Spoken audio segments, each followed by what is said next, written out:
ఇవాళ శ్రీమాత్రే నమః. ఈరోజు మనము ధూమావతి విద్య, ఈ ధూమావతి అమ్మవారి గురించి ఈ దశమహా విద్యల్లో వచ్చిన ఏడవ అమ్మవారు ధూమావతి. ఇది చాలా మందికి అమ్మవారి యొక్క కృప ఉంటేనే గాని ఈ తల్లి అసలు ఏమిటి, ఇది ఎక్కడి నుంచి, ఆది మధ్య అంతము ఏమిటి, దీనికి అసలు ఎక్కడి నుంచి కొలవటం అనేది. ఇప్పుడు ఏదన్నా మనం విగ్రహం తీసుకున్నాం అనుకో, నఖశిఖ పర్యంతము మనకు ఒక అవగాహన ఉంటుంది. విగ్రహం ఇంతుంది, ఇది అని నీకు ఒక ఏమిటి అవగాహనతో పూజ చేస్తావు స్థూలంలో.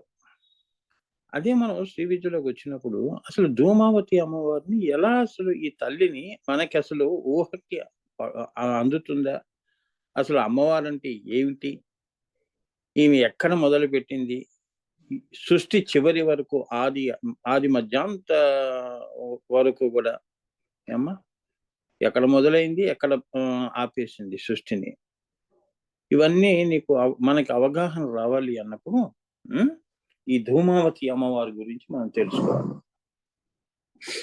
దాని గురించి ఇప్పుడు నేను చెప్పబోతున్నాను. చాలా గొప్ప రహస్యాలు ఉన్నాయమ్మా ఇందులో.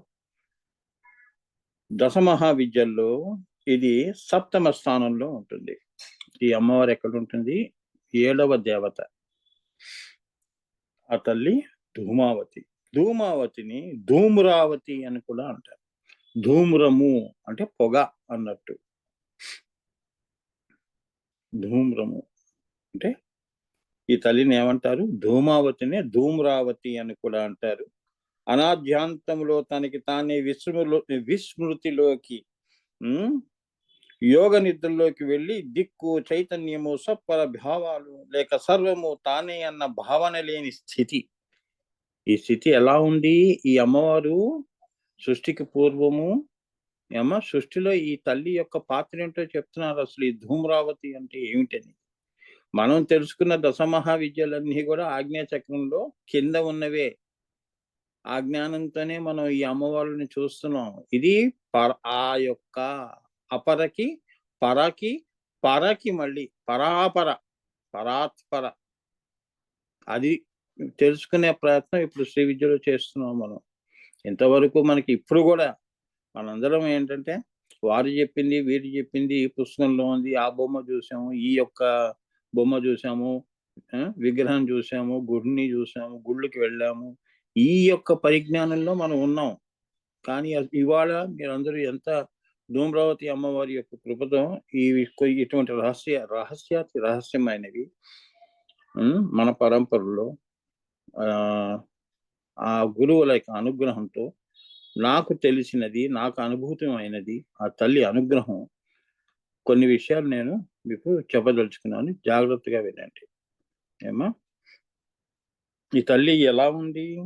అనాధ్యాంతములో అంటే ఆది అనాది ఆది మధ్యాంతరం. అనాధ్యాంతములో అంటే ఏంటంటే సృష్టికి పూర్వము. అనాది అన్నారు. నాంది ఎక్కడ పలికింది? శ్రీచక్రంలో బిందువు నుంచి పలికింది, అంటే సృష్టి కోసం. ఈ అమ్మవారు ఏమిటి? అనాద్యాంతంలో ఎలా ఉంది? ఇంకా సృష్టి రాలేదు. ఎలా ఉంది ఈ అమ్మవారు? తనకి తానే విస్మృతిలోకి. విస్మృతి అంటే ఏమిటి? మరుపు. అంటే ఇంకా సృష్టి లేదు, తాను ఎవరో తనకే తెలియదు. విస్మృతిలోకి, అలానే యోగ నిద్రలోకి వెళ్ళి యోగ నిద్రలో ఆ తల్లి వెళ్ళిపోతుంది. వెళ్ళి అక్కడ ఉంటుంది. అక్కడి నుంచి ఎలా బయటకు వస్తుందో చెప్తున్నారు. ధూమ్రావతి అమ్మవారు యొక్క ఇది కూడా ఏంటంటే ఊహాజనికంగా మనం ఊహిస్తున్నాం అమ్మవారు అక్కడ ఉంది అని. మరి ఎక్కడో అక్కడ మరి మనం మొదలు పెట్టాలి కదమ్మా. ఆమె యోగ నిద్రలోకి వెళ్ళి దిక్కు చైతన్యము స్వపర భేదములు భావాలు లేక సర్వము తానే అన్న భావనా స్థితి. సర్వము తానే అన్న భావనా స్థితి అంటే ఏంటంటే రాబోయే సృష్టి. ఈ దేవతలందరూ కూడా, ఈ బ్రహ్మ విష్ణు మహేశ్వరులు, ఏమ్మ కింద దేవతలు, సప్తలోకాల్లో ఉన్న దేవతలు, ఈ సర్వ సృష్టి పరాపశ్యంతి మధ్యమ వైఖరిలో నువ్వు చూసిన సృష్టి, ఇప్పుడు నువ్వు భావిస్తున్న ఈ సృష్టి అంతా కూడా అనాధ్యాంతంలో ఎలా ఉంది? ఆ స్వప్పర భేదములు లేక యోగ నిద్రలో ఆ తల్లి విస్మృతిలో ఉన్నది. ఇంకా ఆ తల్లికి స్మృతి వస్తేనే గాని సృష్టి అనేది జరగదు. ఆ నిద్ర ఎలా ఉంది? యోగ నిద్ర. దిక్కు చైతన్యము స్వప్పర భేదములు. ఇప్పుడు నువ్వు ఉన్నావు, ఓసారి సుషుప్తావస్థలో విస్మృతిలోకి వెళ్ళిపోతావు. నువ్వు ఏంటి? జాగ్రత్త కాదు, స్వప్నము కాదు, సుషుప్తావస్థ. ఒళ్ళు పాయ తెలియకుండా నిద్రపోయారండి అంటారు చూడు. అంటే ఇటువంటి సుప్తావస్థలో వచ్చిన విస్మృతి కాదు, అసలు జాగ్రత్తే లేదు. అసలు అమ్మవారు సృష్టి లేనప్పుడు ఈ జాగ్రత్త, స్వప్న, సుషుప్తులు, భూత, భవిష్యత్, వర్తమానాలు, ఆది, మధ్య, రహిత ఇవన్నీ లేవు కదమ్మా. శ్రీచక్రమే లేదు, పరాశూన్యము. ఆ పరాశూన్యంలో ఆమె, ఆ తల్లి అనాద్యాంతంలో ఎలా ఉంది? విస్మృతి కోల్పోయి అలా ఉన్నది. ఈమె ఎవరు? ధూమావతి. ఈమెకు మరొక పేరేమిటి? ధూమ్రావతి. అర్థమైందా? ఇంకా ఎలా కిందకు వస్తుందో ఇప్పుడు చెప్తున్నారు చూడండి. అసలు ఈ యొక్క స్థూల సూక్ష్మతర ఈ సృష్టిలో ఈ తల్లి ఎక్కడెక్కడ ఉన్నది? ఈ సృష్టి అంతా ఎలా ఆవరించి ఉన్నది? పొగ ఎలా ఆవరించి ఉంటుంది, అట్లా ఈ తల్లి ఎలా ఆవరించి ఉన్నదో అనేది ఆ రహస్యం ఇప్పుడు మనం తెలుసుకోబోతున్నాం. సర్వ విస్మృతి బ్రహ్మాండ రహస్యము అంటారు దాన్ని ఏమంటారు? విస్తృత అంటే విస్తృతమైన బ్రహ్మాండ రహస్యము. పరా కంటే పరా అయిన స్థితి ఇది. ఈ అమ్మవారిది ఏమిటి? దిక్కు కాలము చైతన్యములకు అతీతమైన ఒకే ఒక స్థితి ఉండెను. అప్పుడు ఎలా ఉంది?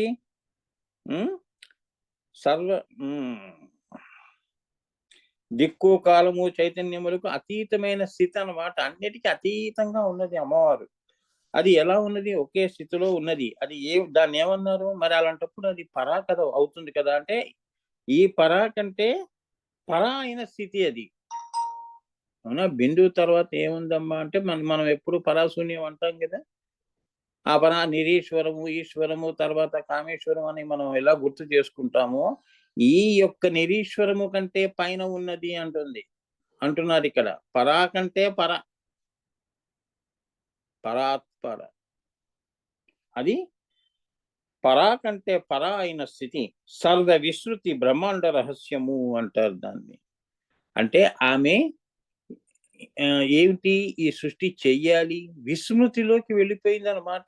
ఈ సృష్టి నేను చెయ్యాలి, నాకు ఇంత పని ఉంది, నాకు ఇంత పని ఉన్నది, రాబోయే కాలాన్ని సృష్టించాలి, దేశాన్ని సృష్టించాలి అన్నది మర్చిపోయి అలా పడి ఉన్నది. ఎక్కడ పడి ఉన్నది? నువ్వు అంటున్న పరా కంటే పరమైన దాంట్లో, అంటే ఉల్లలిత అంటారు కదమ్మా, అది అక్కడ ఆమె విస్మృతిలోకి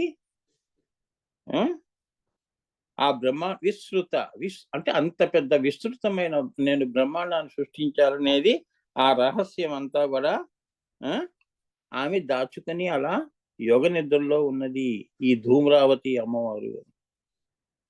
దాన్నే వేదాల్లో ఏం చెప్పారు? ఇవన్నీ వేదాలు ఎంత గొప్పవో చూడండి అమ్మా. వేదాల్లో ఏం చెప్పారు? ఇద మంత్రత్తమం కృష్ణం ఝాయేత్ భువనత్రయం. అమ్మా దాన్ని అన్నారు అలా. అంటే అది కాలము కాదు. ఆమె అలా ధూమ్రావతి అమ్మవారి ఎంతకాలం అలా ఆమె ఎలా ఉందమ్మా, ఏ టైంలో అలా పడి ఉందంటే అది కాలము కాదు, పగలు కాదు, రాత్రి కాదు, దిక్కు కాదు. దాని పొడవు, వెడల్పు, ఎత్తు, లోతు తెలిసేవారు ఎవ్వరూ లేరు. ఎందుకంటే విస్మృతిలో, అనాధ్యాంతంలో, పరకే పర అయిన స్థితిలో ఆమె పడి ఉన్నది. ఈ ధూమ్రావతి అనే అమ్మవారు అలా ఆ స్థితిలో ఉన్నది అని చెప్తున్నాడు. విస్మృతిలో ఉన్నది అని. అర్థమైందా? ఆంజనేయ స్వామి కనుక తన విశ్వరూపం ఇంకా చూపించలేదు. ఆయన ఇంకా చిన్న పిల్లాడిలా కనిపిస్తున్నాడు. ఆయన యొక్క చూపిస్తే ఎలా చూపిస్తాడు అనేది అది విస్మృతిలోకి ఉన్నది. అలా అర్థం చేసుకోండి. ఇంత బ్రహ్మాండం ఎక్కడి నుంచి వచ్చింది స్వామి అని మీరు నన్ను అడిగితే, ఇదంతా కూడా పరా అని మనం అనుకుంటున్నాం కదా! ఆ పరా కంటే పరాలో ఉన్న ఈ ధూమ్రావతి అమ్మవారు. ఆమె ఇప్పుడు ఎలా ఉన్నది? విస్మృతిలో ఉన్నది. ఇంకా అంటే ఇంకా సృష్టి చేయవలసిన సమయం ఆసన్నమైతోంది అన్నప్పుడు ఇంకా ఆమె యొక్క శక్తి చూపిస్తుంది ధూమ్రావతి అమ్మవారు. అర్థమవుతుందా? ఇది ఎక్కడి నుంచి ఉంది చూడమ్మా. ఎంతమందికి ఈ రహస్యాలన్నీ తెలుసు? ఊరికే పూజలు చేసేస్తాం, అది చేసేస్తాం. పూజ వరకే జ్ఞానం ఉండకూడదు. స్థూల పూజల వరకే కాదు మనది. స్థూల పూజల్లో ధూమ్రావతి అంటే ఏంటో అది అది తెలుసుకొని నాకంతా తెలిసిపోయిందని నేను ధూమ్రావతి అమ్మవారిని నేను ఉపాసన చేసేస్తున్నానని బయలుదేరుతున్నారు అందరూ. ఆ తల్లి వెనక ఏముందనేది ఎవరు చూడట్లేదు. అంతే కదా! తల్లిని చూస్తున్నాం గానీ, శారీరకంగా ఇంట్లో తల్లిదండ్రులు తిరుగుతున్నారు గానీ, వారి యొక్క విలువ అనేది మనం విస్మృతిలో పెట్టుకున్నాం. విస్మృతి. ఒక మహానుభావుడు తిరుగుతున్నాడు అంటే శరీరాన్ని వరకే మనకు జ్ఞానం ఉంది గానీ, అయ్యో! ఆయన వెనక ఎంత ఉంది అన్నది మనం ఆలోచన చేయట్లేదు. అదే మరి మనం చేయవలసింది. ధూమ్రావతి విద్య అంటే ఈ ఈ పరిజ్ఞానం నీకుంటే ఆ అమ్మవారు అనుగ్రహిస్తుంది. అప్పుడు నువ్వు ఉపాసన గూడా నీది స్థిరం అవుతుంది. మిడిమిడి జ్ఞానం పెట్టుకుంటే 40 రోజులు మండలం దీక్ష పెట్టుకొని బయటకొస్తావు. ఇది గనక తెలుసుకున్నావనుకో జీవితాంతం అమ్మవారికి నువ్వు భక్తుడిగా ఉండిపోతావు. మరి ఆంజనేయ స్వామి లాంటి వాళ్ళు అంతే గదా! ఆయన రామావతారం తప్ప ఇంకే అవతారాన్ని ఆయన నమ్మలేదు. అంటే ఆయన భక్తి అటువంటిది. అట్లా ఉంటుంది. భక్తులు ఎలా వస్తారు? ఇంత విస్తృతంగా నువ్వు ఆరాధించే దేవత గురించి నువ్వు తెలుసుకోవటం. ఏమ్మా? అప్పుడు నీకేంటంటే అది గురువు గాని అఖండ గురు సత్తా అంటే ఏమిటి? నీ గురువు ఎక్కడి నుంచి నువ్వు అదే మరి ధూమ్రావతి అంటే అదే మరి. వాళ్ళే గదా నీకు మంత్రోపదేశం చేయాల్సింది. ఆవిడ అమ్మవారు ఎవరికి పడితే వాళ్ళకి పలుకుతుందా? పలకదు గదా! గురువులకే పలుకుతుంది. ఆ! ఉపాసన చేసిన వాళ్ళు. తల్లి అనుగ్రహం పొందిన వాళ్ళకి. హ్మ్. ఇదంతా వారు చెప్తారు గాబట్టి అప్పుడు నీకేంటంటే నా యొక్క దేవత ఇంత గొప్పదా అనేది వచ్చినప్పుడు ఆంజనేయ స్వామిలా ఆమె పాదాలు పట్టుకొని కరుచుకొని కూర్చుంటావు. లేదు అంటే ఇంకో బొమ్మని చూపించి ఇంకో కాళీ అమ్మవారు గొప్పది అని ఇప్పుడు అదే కదా జరుగుతుంది. కాళీ అమ్మవారి కంటే త్రిపుర కంటే ప్రచండ భైరవి ఇంత అమ్మవార్లకి సరైన జ్ఞానం లేకపోతే మనము అవగాహన లేకపోతే ఆ! ఈ అమ్మవారిని వదిలేసి ఆ అమ్మవారు వదిలేసి ఈ అమ్మవారు ఇప్పుడు జరుగుతుంది కూడా అంతే. గురువులు అంటుంటారు. గంటకి మారుస్తుంటారు. అది చెప్తున్నాడిక్కడ. సో, ఇక్కడ నేను ఇవన్నీ ఎందుకు చెప్తున్నానంటే, ఇవి చెప్పకుండా నువ్వు పైన అర్థం చేసుకోలేవు. ఎందుకంటే నాకు తెలీదు, నీకు తెలీదు. పరాలో పరకంటే పరలో ఉన్న విస్మృతిలో ఉన్న ధూమ్రావతి అమ్మవారి గురించి నేనేం చెప్తానమ్మా? అక్కడ ఏం చెప్తున్నాడు? దాని పొడవు, వెడల్పు, ఎత్తు, లోతు తెలిసిన వారు ఎవరు లేరు అంటున్నారు.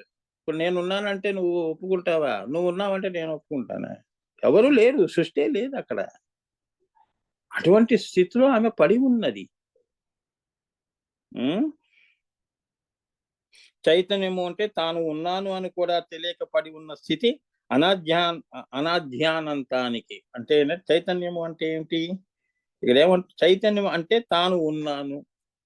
అవునా?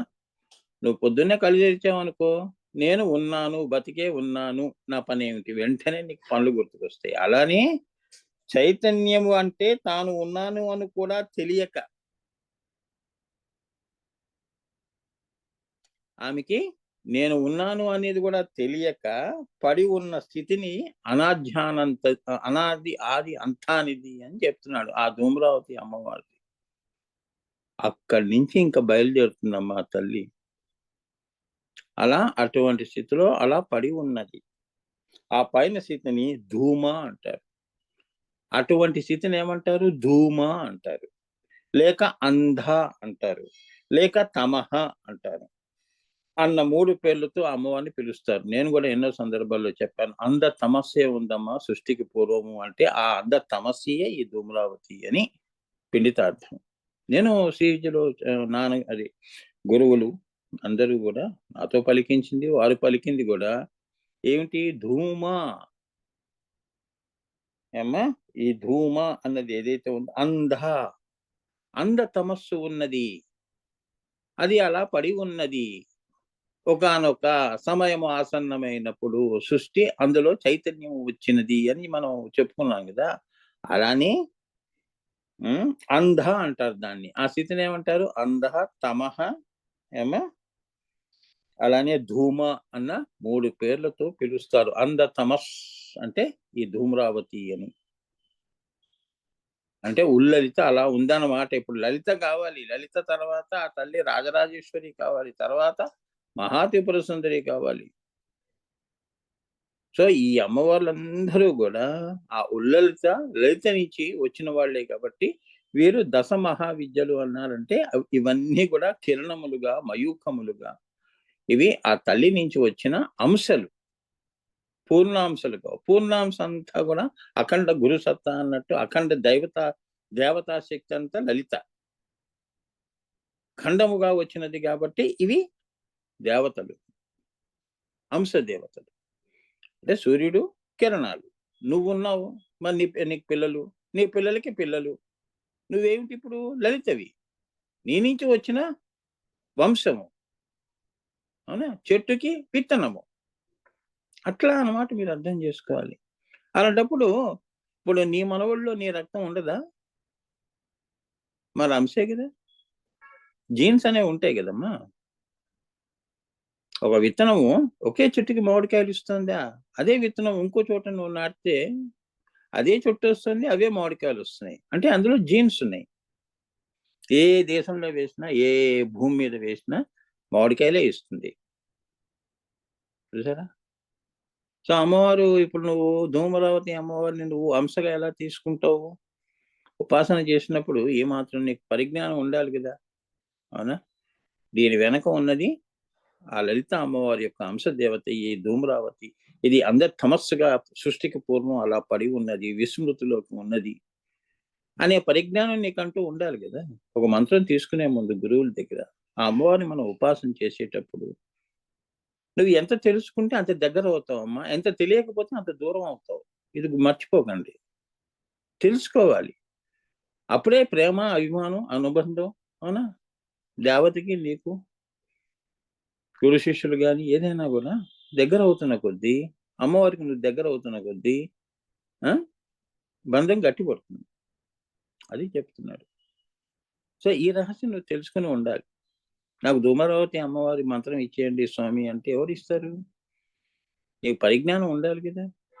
ఈమెకేం తెలుసు దశమహావిద్యల్లో, వీడికేం తెలుసు దశమహావిద్యలంటే ఏంటో? అని చూస్తారు గదమ్మా! అర్హత లేకుండా ఇచ్చేస్తారా మంత్రాలు? అలా ఈ మధ్య కాలంలో ఇస్తున్నారు గాబట్టి చింతకాయలే రాలుతున్నాయి. చింతలెక్కడ రాలుతున్నాయి? ఒకప్పుడు మంత్రోపదేశం చేస్తే చింతలు గూడా రాలిపోయేవి. ఇప్పుడేమున్నాయి? ప్రతివాడు మంత్రం ఇవ్వటమే ఈ కలియుగంలో. అర్హత ఉన్నా, అర్హత లేని వాళ్ళు ఇస్తున్నారు. అర్హత ఉన్నవాళ్ళు ఇచ్చేస్తున్నారు. అది గూడా బహిరంగంగా ఇచ్చేస్తున్నారు. అవునా?